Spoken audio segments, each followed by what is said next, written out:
Arriva la sera, scende la temperatura. Da 18 passiamo a 4 gradi. La gente si stringe attorno alla luce della segreteria del campo di Santa Rufina. I generatori vanno a gasolio, bisogna economizzare, scherza qualcuno col caffè in mano. Siamo appena usciti dalla tensostruttura che ospita la mensa, ma alla Tendopoli troviamo ancora qualcuno che ha fame. Si chiama Mosè, ha poco più di un anno ed è sopravvissuto 3 giorni all'interno della canonica della piccola chiesa di Santa Rufina. Il suo padrone è Don Giovanni, il parroco di questi paesi. Lo conosco mentre cerco del cibo per il suo cane assieme ad una volontaria. Don Giovanni è saltato fuori dalla chiesa in piena notte ed ha aiutato qualche parrocchiano ad uscire da casa. Mosè invece è rimasto all'interno imprigionato dalle macerie. 3 giorni più tardi la protezione civile è riuscita ad estrarlo sano e salvo. Dopo le coccole sta meglio, ma la paura non lo abbandona. Ora la notte dorme nell'auto col suo padrone. She's wasting nights away from me. La mattina ci svegliamo all'alba, usciamo infreddolite dalle tende, il gasolio è finito e nel campo di San Felice d'Ocre spira l'aria gelida delle montagne. L'alzabandiera e l'inno d'Italia dei volontari ci danno il buongiorno, un caffè veloce e partiamo. È arrivato il giorno dell'addio. Una colonna di auto precede l'ingresso della scuola della Guardia di Finanza dell'Aquila, dove si tengono i funerali delle vittime del terremoto. Entriamo a fatica, ci sistemiamo nella zona riservata alla stampa davanti alle autorità. Dietro ai politici la folla si accalca. Continuano ad arrivare da tutto l'Abruzzo. Molti giungono a piedi dalle tendopoli vicine. Qualcuno si è fatto anche 2 ore di cammino. Ormai la cerimonia sta avvolgendo al termine, ma ci sono ancora molte persone che alla spicciolata, gruppetti stanno arrivando per dare un ultimo saluto. Sono persone che vengono anche da Campi Tendati, da Tendopoli, che si sono fatti chilometri e chilometri a piedi per poter stringersi attorno ai familiari delle vittime, per poter dare comunque il loro contributo in termini di solidarietà e di vicinanza.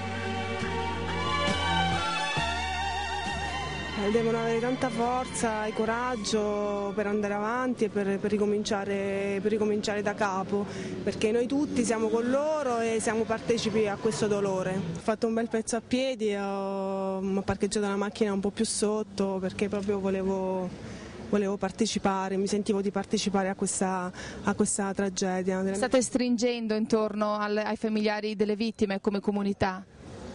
Sì, poi ho anche dei conoscenti, delle persone che hanno perso purtroppo un caro, un familiare, quindi ecco, adesso stiamo cercando di rintracciare queste persone.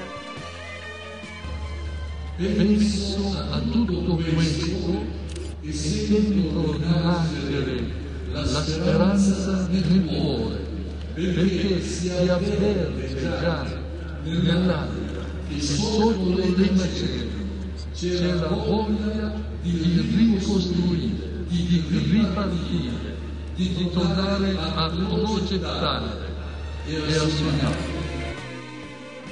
Una scossa di terremoto un po' più forte ci ricorda che qui non è ancora finita. Per ricostruire bisogna aspettare che tutto torni alla normalità. A Santa Rufina i volontari lo sanno, per questo hanno già previsto i turni fino ad ottobre, poi dovrebbero arrivare i container appena prima del rigido inverno abruzzese. Siamo qua con i nostri compaesani, siamo qua con 3 persone che vengono dalla provincia di Treviso. Intanto da dove venite? Crespano del Grappa. San Zenone di Gezzini.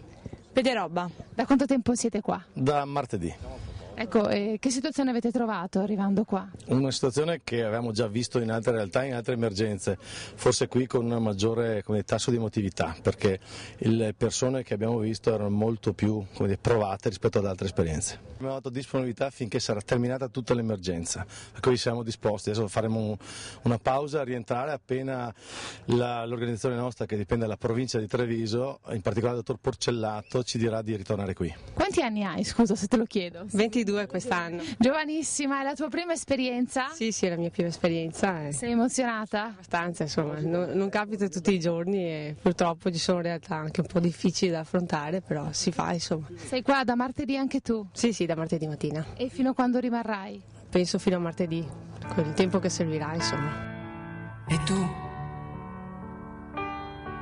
Chissà dove sei? Ed è proprio questo che io e Vittoria porteremo a casa.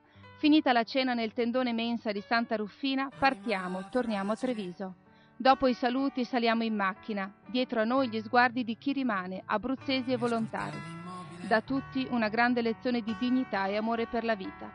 Prima di andarcene un anziano signore mi avvicina. «È lei la giornalista?» mi chiede. «Sì», rispondo io. Non vuole farsi riprendere dalle telecamere. «Sono qui con la mia famiglia», mi dice. «Ora bisogna ricominciare». Intanto però ci stanno trattando benissimo, sono tutti bravi, tutti. Glielo dico io e lei lo scriva. Chi si lamenta è falso, fa peccato e basta. O come me, cerchi soltanto di avventure,